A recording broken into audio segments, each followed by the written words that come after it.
The chandeliers sparkled above her head, but Sophia Miller saw none of it. Wearing a simple white dress and dark glasses, she stood quietly at the edge of the grand ballroom, one hand trembling slightly as she gripped her cane. This was supposed to be the happiest day of her life. Guests whispered behind gloved hands. Some laughed outright. The air was heavy with perfume, judgment, and tension. She could feel it all. A moment later, the music faded. The MC's voice rang through the hall. "Ladies and gentlemen, I apologize for the confusion.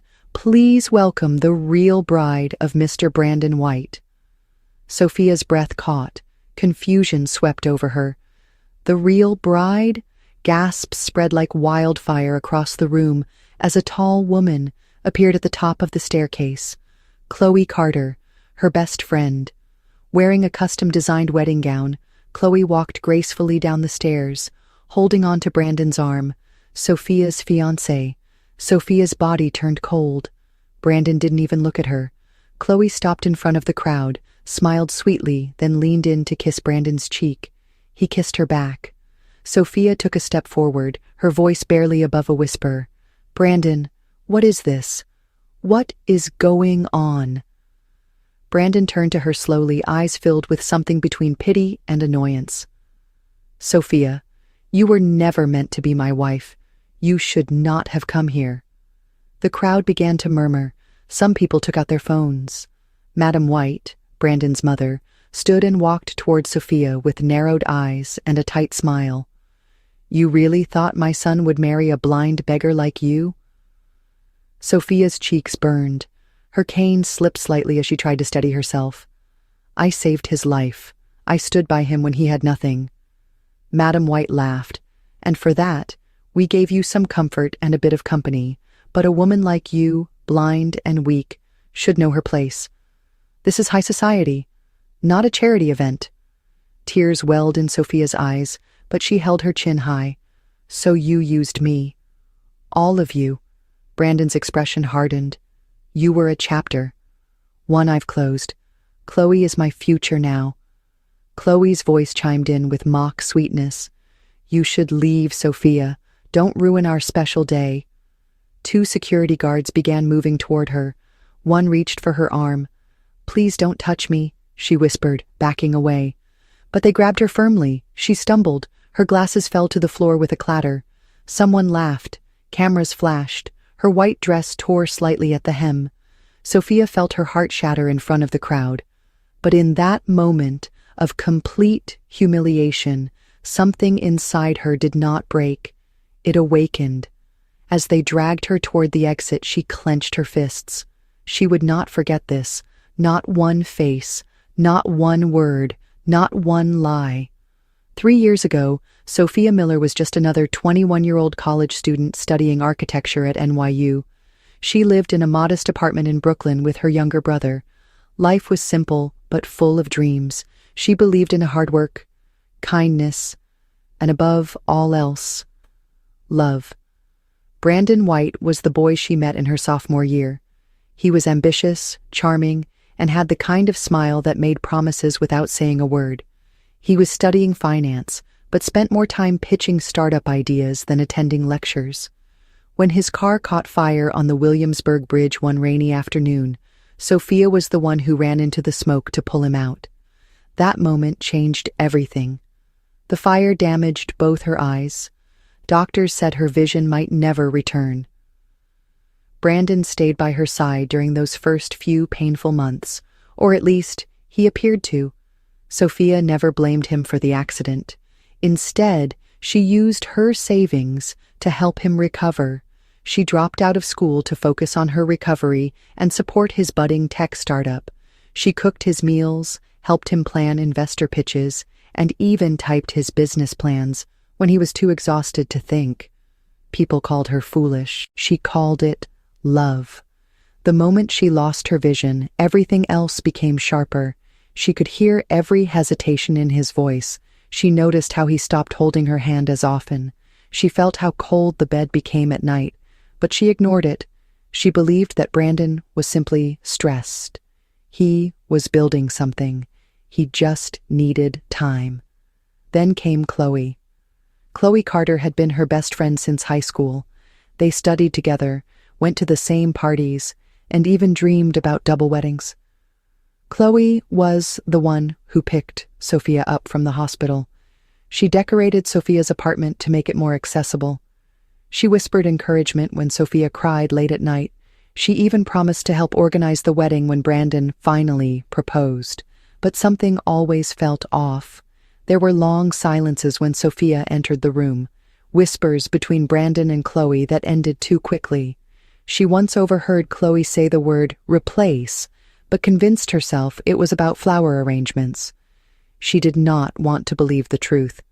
In the months leading up to the wedding, strange things began to happen. The dress shop lost her measurements and delivered a gown 2 sizes too small. The makeup artist canceled last minute.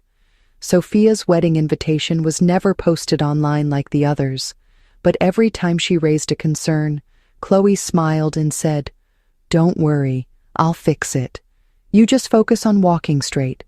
Sophia trusted her, even when Chloe started attending meetings with Brandon, even when she found Chloe's lipstick in his car.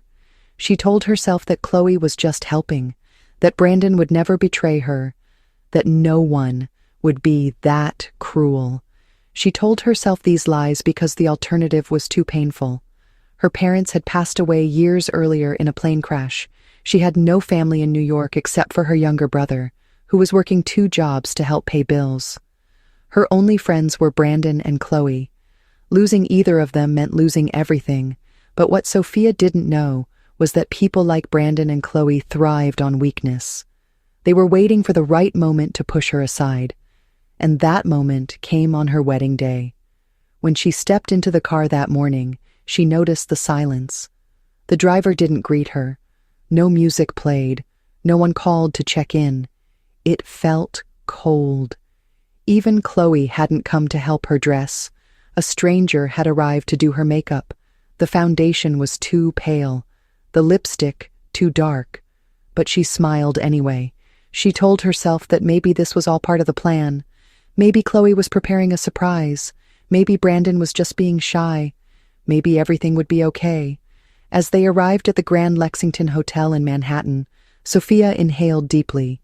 She gripped her cane, stood tall, and told herself, "Today, I am going to marry the man I love. The man I saved, the man who promised to love me back." But now she understood. He had never truly loved her. He had used her, and her best friend had helped him do it. She remembered how Chloe used to say, "You are lucky to have someone like Brandon. Most guys would have left after the accident." Now Sophia wondered if that sentence had been a warning all along. At that time, she didn't know that the very man whose life she saved, the very friend she trusted most, would be the first ones to throw her away. She didn't know how much betrayal she could survive. But one thing was clear now. She would never let it happen again. The ballroom echoed with applause as Chloe and Brandon stood before the arch covered in white roses. The music swelled, cameras flashed, guests clinked glasses and whispered excitedly.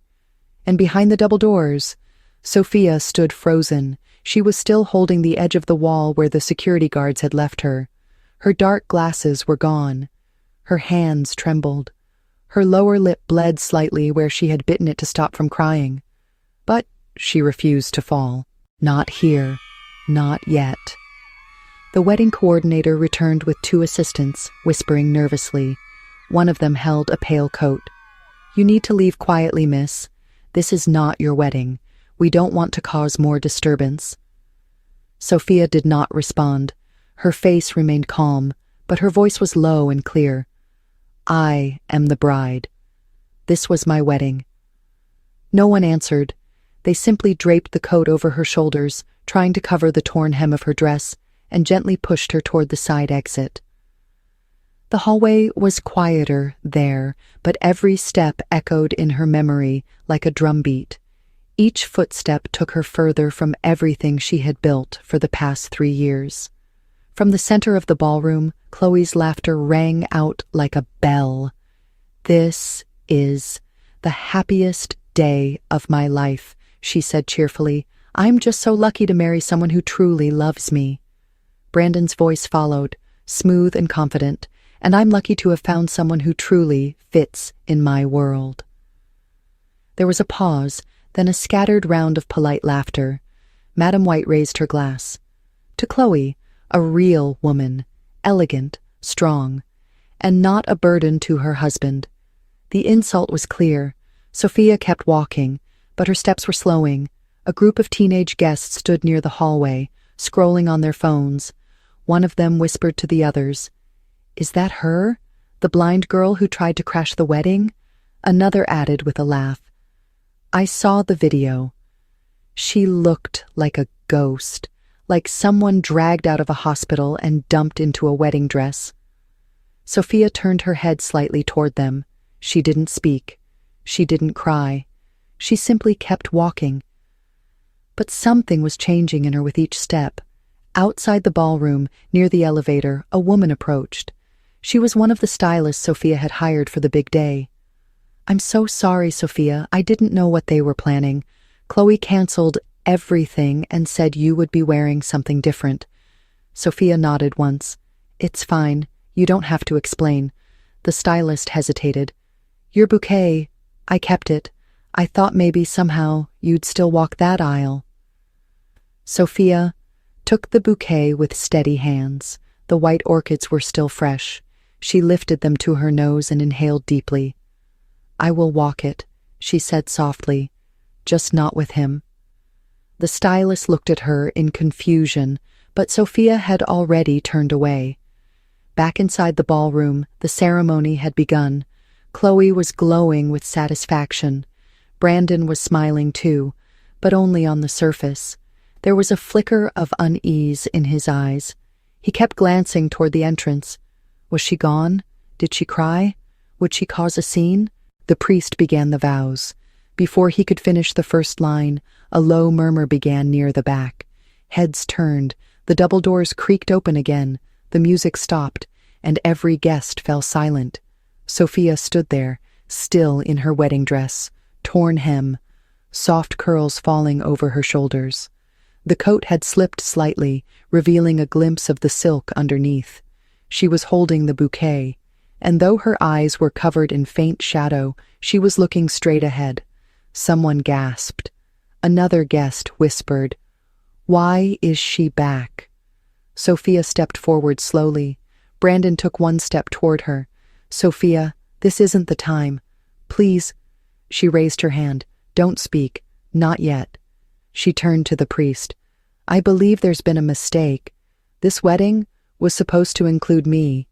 Chloe tried to laugh, but her voice cracked. "You already had your moment, Sophia. You were never the bride." Sophia smiled, but it was cold. "I was, until you stole it." Madam White stood again. "This is outrageous. Someone remove her now." Sophia didn't move. She looked directly at Brandon. "You promised me forever. You used my pain, my love, my loyalty.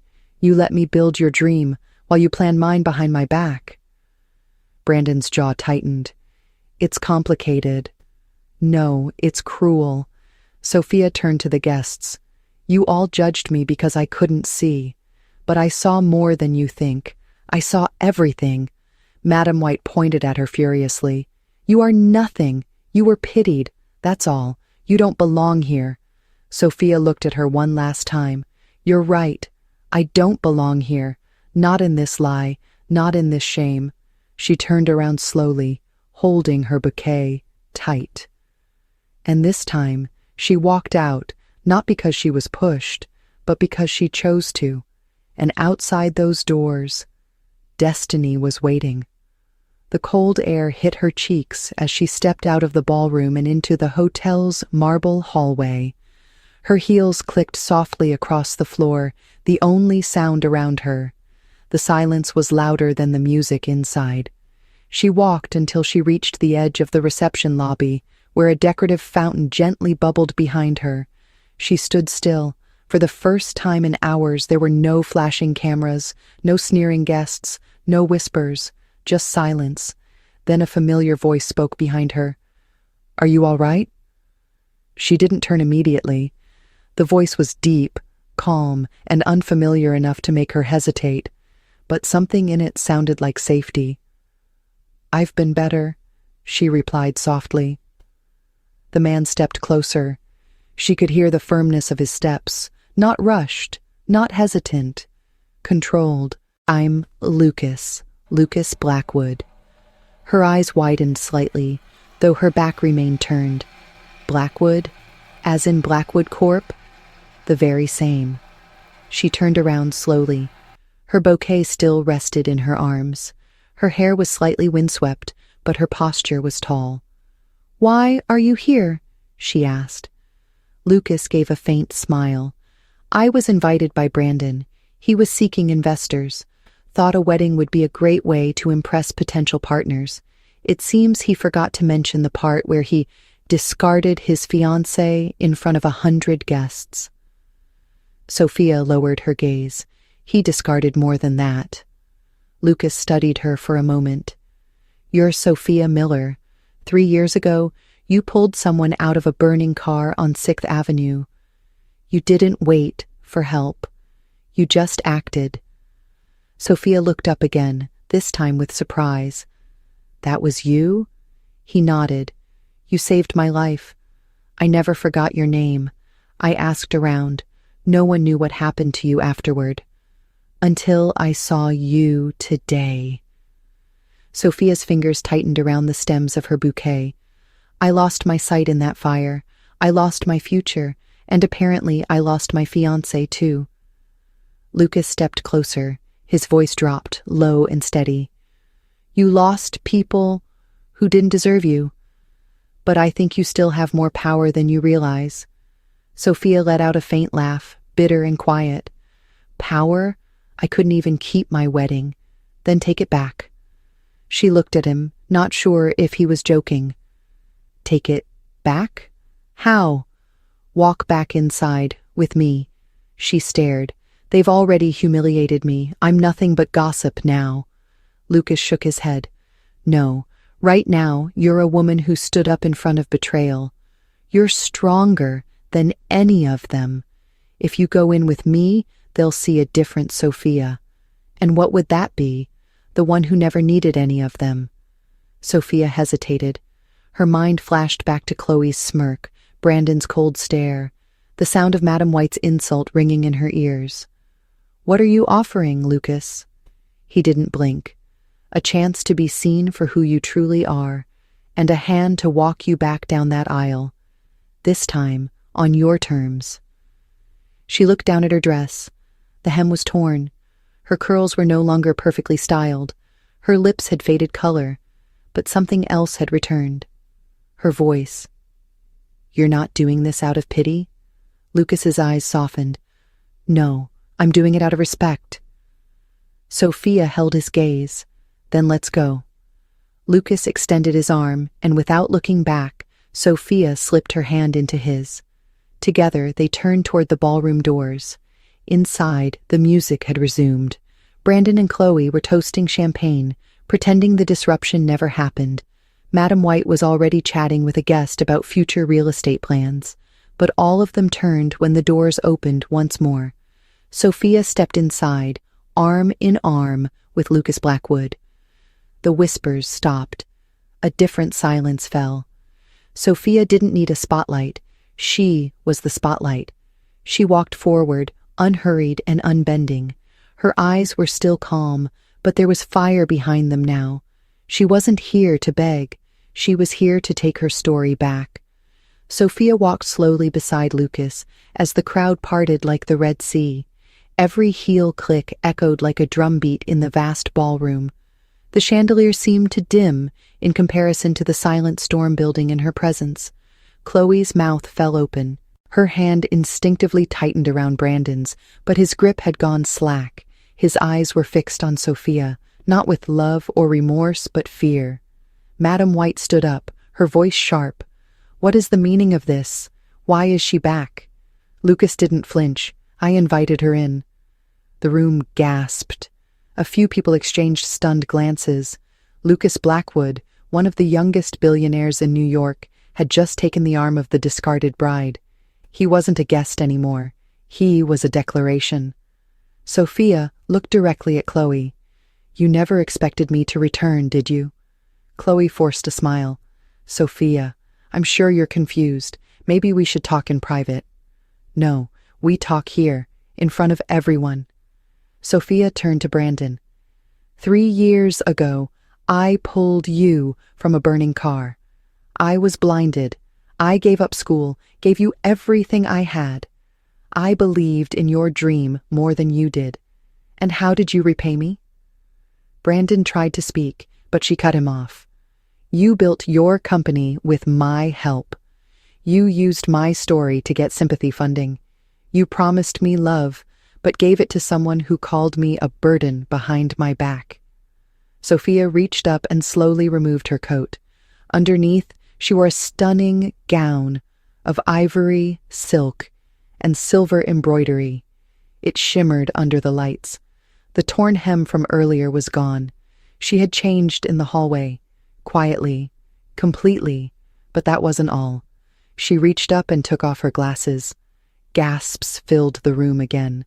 Her eyes were clear, calm, focused. She could see. "You were never blind?" Chloe's voice cracked, panic flickering in her eyes. "I was," Sophia said evenly, "but not anymore, not for over a year." "Why didn't you tell anyone?" Brandon asked, his voice rising. "Because I wanted to see who truly stood beside me when I couldn't see for myself." Madam White stepped forward. "This is nonsense. You're trying to steal attention. You're nothing." Sophia turned slowly, her voice never raised. "You judged me based on what you saw, but you never saw who I really was." Lucas stepped forward, his presence filling the space. "Allow me, Sophia." He faced the crowd. "Ladies and gentlemen, I believe it's time you know who she is. The woman you laughed at, pushed aside, and insulted. She is Sophia Miller, daughter of Jonathan and Elaine Miller." Whispers exploded. Jonathan Miller? The oil magnate? Elaine Miller? The silent partner behind most Manhattan real estate? Sophia's voice rang clear. "Yes. My parents never flaunted wealth. They taught me value, not vanity. They wanted me to find someone who loved me for me, not my name. That's why I lived simply. That's why I kept my identity hidden." Chloe's lips trembled. "You lied to all of us. You stole my fiancé," Sophia said. "That's the only lie here." Lucas stepped forward again. "Let's add to the truth, shall we?" Brandon White accepted $10 million of investment under false pretenses. He lied about his engagement to Sophia to secure a deal with Miller Global, knowing full well he planned to break it. The ballroom went dead silent. Brandon stammered. "That's not true. I can explain."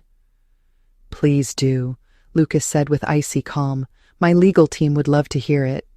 Sophia turned to the priest, still frozen near the arch. "Do you mind if we borrow this stage for a moment longer?" He stepped back silently. Sophia faced the guests. "I came here today expecting to be married, and I will be, just not to a man who betrayed me." Lucas looked at her. "Are you sure?" She smiled softly.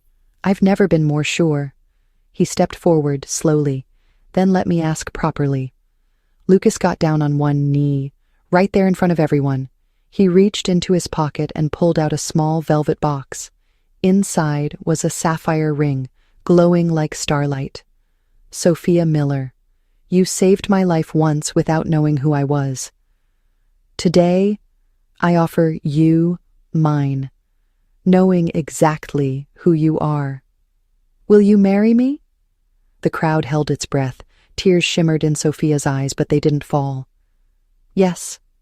She extended her hand and Lucas slipped the ring onto her finger. Applause broke out, slowly at first, then roaring. Brandon looked like a ghost. Chloe was pale, her lipstick smudged at the corner of her trembling mouth. Sophia turned to them one last time. "You tried to break me, but I was never broken.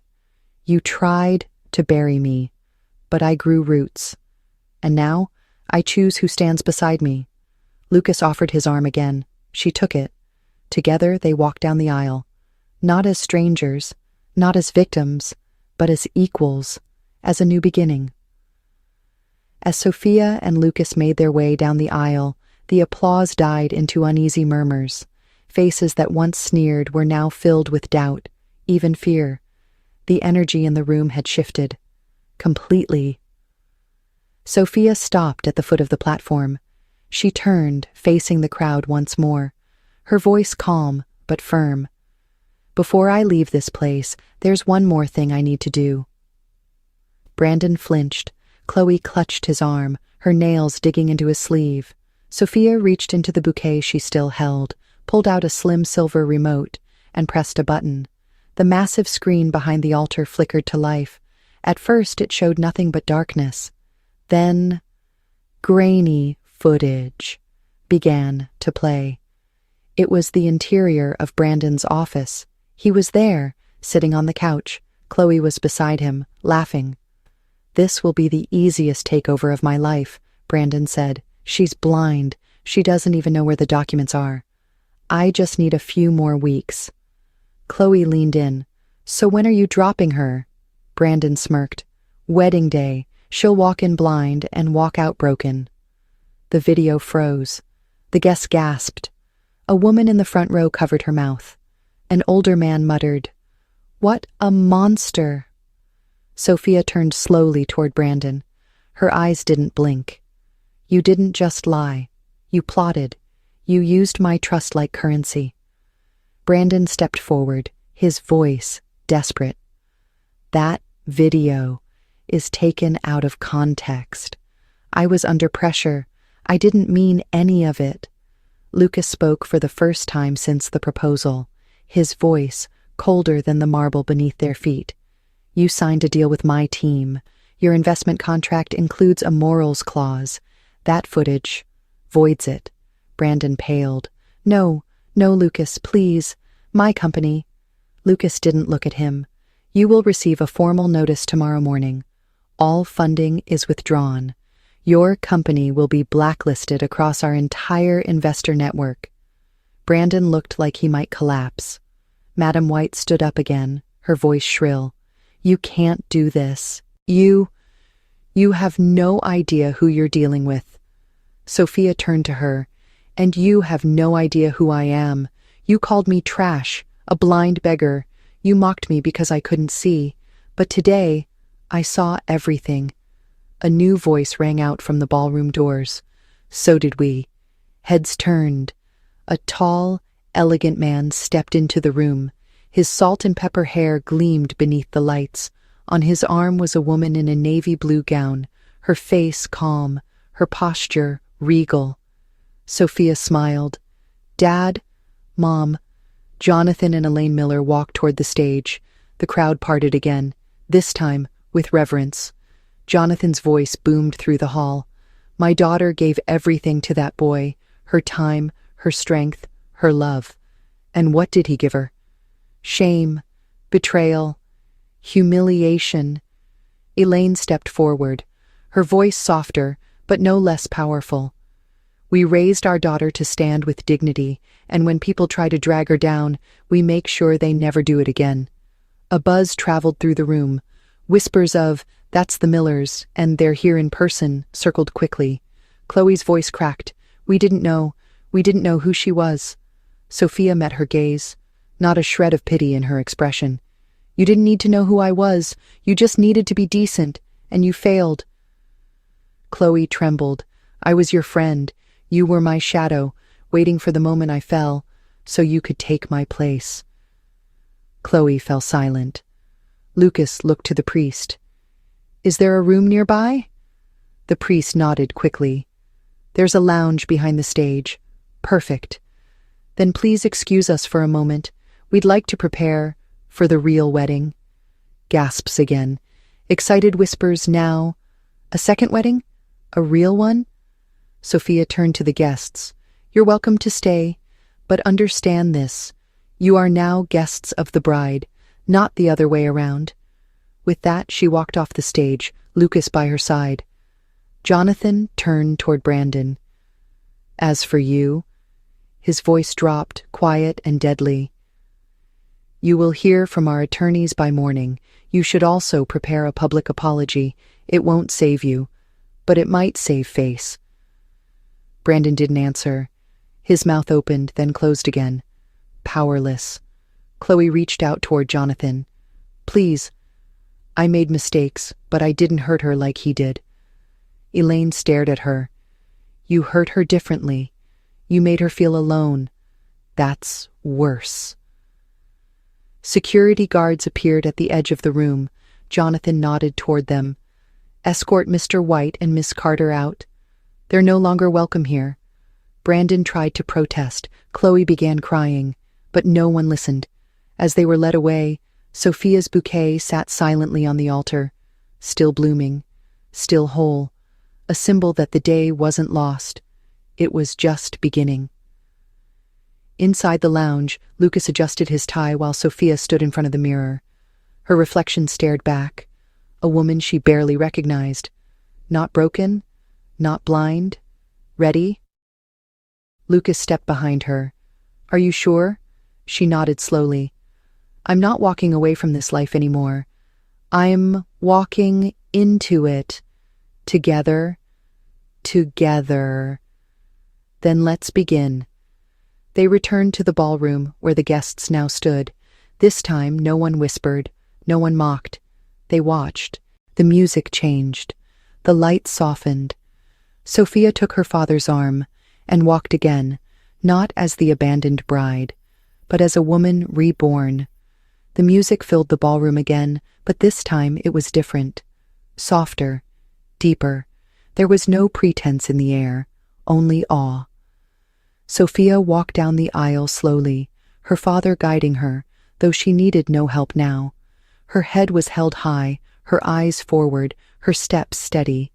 The torn dress was gone, replaced by an elegant gown that shimmered like moonlight against the polished floor. Her veil was sheer, trailing like a silver river behind her. At the altar, Lucas stood waiting. He wasn't smiling for the crowd, he was smiling for her. Every step she took erased the pain from earlier.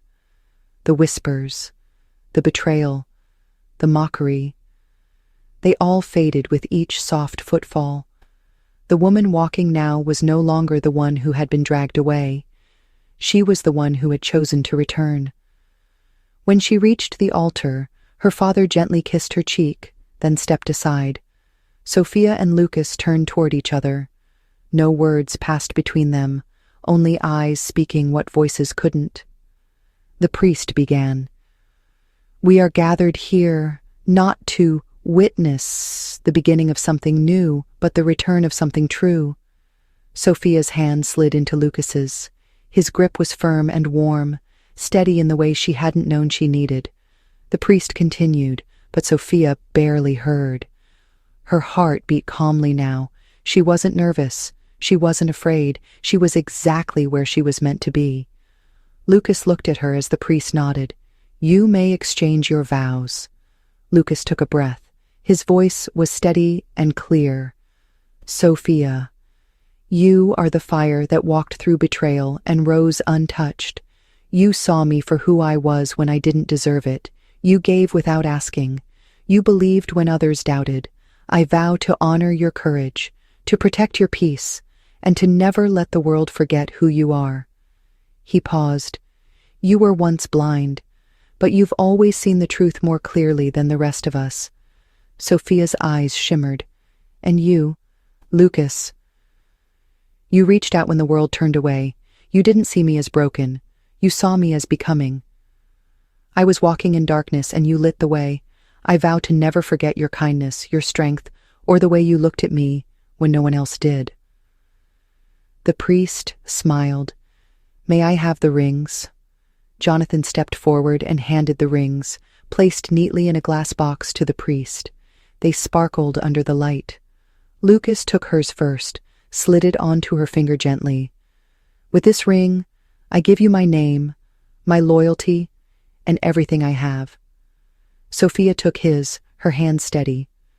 With this ring, I return your faith, your strength, and everything I am. The priest paused. By the power given to me, and in front of these witnesses, I now pronounce you husband and wife. You may kiss the bride." Lucas didn't hesitate. He stepped forward and kissed her softly, carefully, with both hands framing her face, as if she were something precious. The room erupted in applause. This time it was real. There were no staged smiles, no whispered gossip, only celebration. Sophia turned to the crowd, her hand still in Lucas's. Guests rose to their feet, clapping with respect and a little shame. They knew they had misjudged her. They knew they had watched her fall and done nothing. But now she had risen in front of them all. Jonathan walked forward again, this time holding a sleek black case. He placed it carefully on a velvet-covered pedestal. Elaine joined him, opening the case slowly. Inside was a crown, but not just any crown. It was crafted from white gold, studded with rare pink diamonds, and in the center, a single blue sapphire glowed like the ocean beneath a full moon. Sophia stared at it, speechless. This was the blood crown, a family heirloom passed down for generations, reserved only for the women who had carried the Miller name with strength and dignity. Jonathan's voice carried through the silent hall.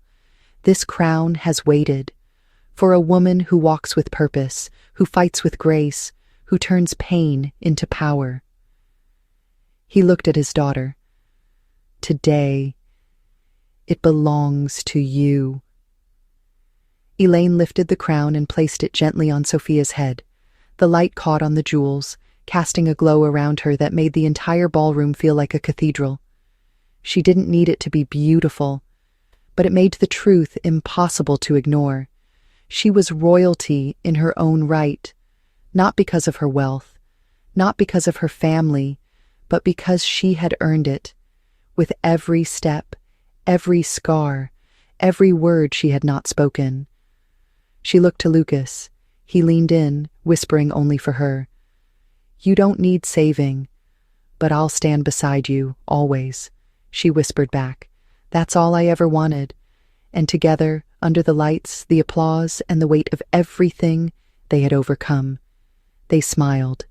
Outside the ballroom, Brandon White sat alone in the back of a black SUV, his tie loosened, his face pale. Chloe sat beside him, still in her gown, mascara smudged and eyes swollen. Neither of them spoke. They had been escorted out just moments after the real wedding began. Not with drama, not with shouting, just a quiet order from the Millers' security team, and 2 guards who made sure they walked out through the back entrance, far from the cameras and reporters. Brandon stared ahead, his jaw clenched. "They ruined everything," he muttered. Chloe turned sharply. You ruined it. You were the one who said she was weak, blind, disposable. You played your part," he snapped. "Don't act innocent. You helped me. You lied to her. You pushed her aside just as much as I did." Chloe looked away. Her voice dropped. "I thought I'd end up with you. I thought that once Sophia was gone, we'd have everything." Brandon laughed bitterly. "Well, now we have nothing." Outside the window, lights of the city flickered by, but none of them looked beautiful anymore, just cold, just far away. Back at the hotel, the Miller family stood surrounded by a sea of guests offering congratulations and apologies. Sophia remained graceful. To those who had once turned their backs on her, she simply smiled, not cruelly, not kindly, just enough to make them remember that they had seen her fall, and now they had to watch her rise. A man from the media stepped forward cautiously. "Miss Miller, may I ask what's next for you?" Sophia looked at Lucas. He gave a small nod. She answered calmly, "What's next? I will live my life as I always intended, with purpose, with love, and with eyes wide open." Reporters took notes. Guests applauded again. But in the far corner of the ballroom, another small confrontation was taking place. Madam White stood facing Jonathan Miller. Her voice was tight with desperation. "You don't have to destroy us. My son made a mistake. He was young, foolish, but he didn't deserve to lose everything. Jonathan looked down at her, his eyes calm but hard as steel. He didn't lose everything because he made a mistake.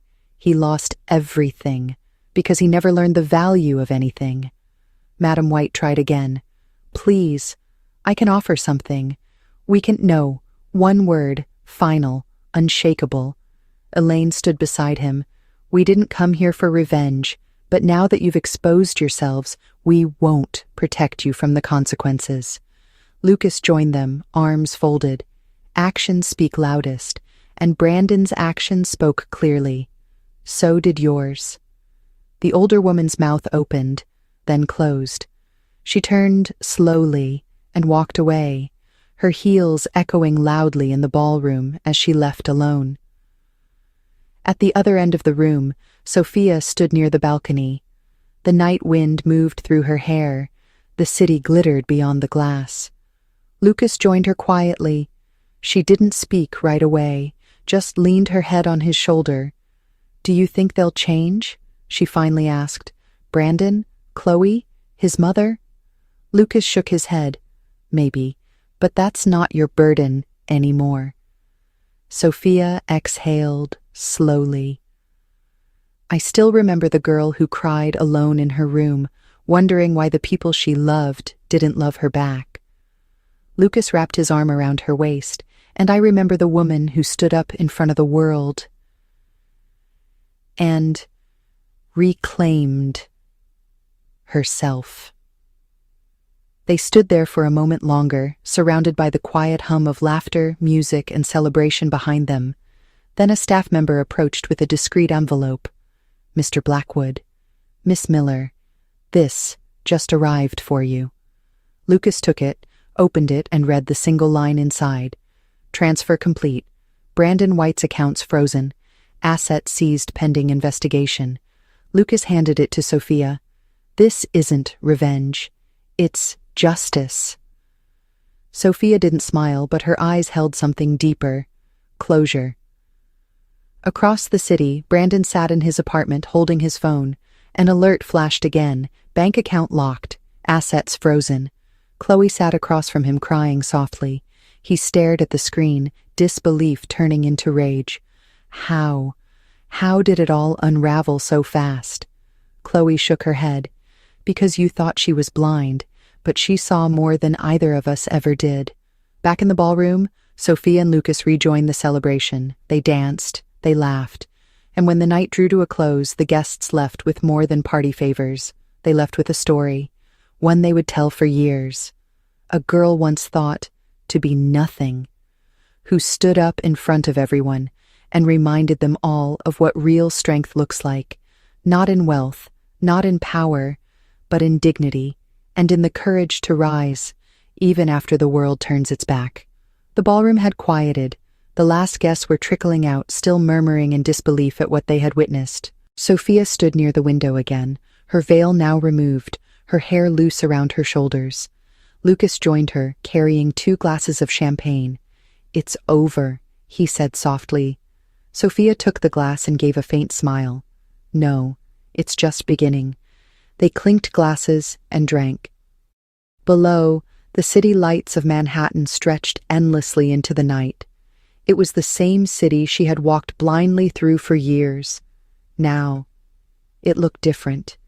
Now, it belonged to her. A soft knock sounded behind them. Elaine stepped in, her face glowing with pride. Jonathan followed, one hand in his pocket, the other holding a slim folder. We didn't want to interrupt, Elaine said gently, but this belongs to you. Sophia turned as her father handed her the folder. She opened it, eyes scanning the page. It was a legal transfer. Her name had been restored to the leadership board of the Miller Foundation, a $1 billion philanthropic trust. Control, responsibility, legacy. It was now hers. You've earned it, Jonathan said quietly. Sophia looked at her parents. For years they had stayed distant, not out of neglect, but protection. They had wanted her to grow, not as an heiress, but as a human being. She understood now. Thank you for letting me fall." Jonathan smiled. "It's the only way to learn how to stand." Elaine embraced her daughter gently. "We were never far. We just wanted to make sure that when the world tried to bury you, you'd bloom anyway." Lucas stepped back to give them space, but Sophia reached for his hand. "He's part of my life now," she said softly. "Part of this family." Jonathan nodded slowly, looking at Lucas. "Then protect her, not because she's fragile, but because she's rare." "I will," Lucas replied. A few moments later, her parents left the two alone again. Sophia turned back toward the city lights. Her voice was steady now. "For a long time I thought I had to shrink myself, to be small so I wouldn't be a burden." Lucas listened quietly. "But now, I don't want to be quiet or invisible. I want to speak. I want to build. I want to lead." Lucas smiled. "Then do it, and I'll be by your side for every step." Sophia took a deep breath. "We'll start with the foundation: scholarships for women, vision research, legal aid for victims of corporate abuse. I know what it feels like to be unheard. I won't forget it." She turned to him again. "And maybe one day, a family of our own." Lucas stepped closer, wrapping his arms around her. "Whenever you're ready." She closed her eyes. For a moment, there was no crowd, no press, no whispers, just the warmth of his chest, the steadiness of his heartbeat. "I used to think being blind was the worst thing that ever happened to me." Lucas tilted her chin up. "And now? Now I see everything more clearly than ever." They kissed again, not in front of a crowd, not for applause, but because love had grown not in perfection, but in pain. Sophia had walked through fire. She had stood in silence while the world tried to speak over her. She had watched as people she loved betrayed her without shame. But in the end, she had not lost. She had found everything, and she had become something unshakable. Not a victim, not a villain, but a woman who saw through the dark and chose to rise.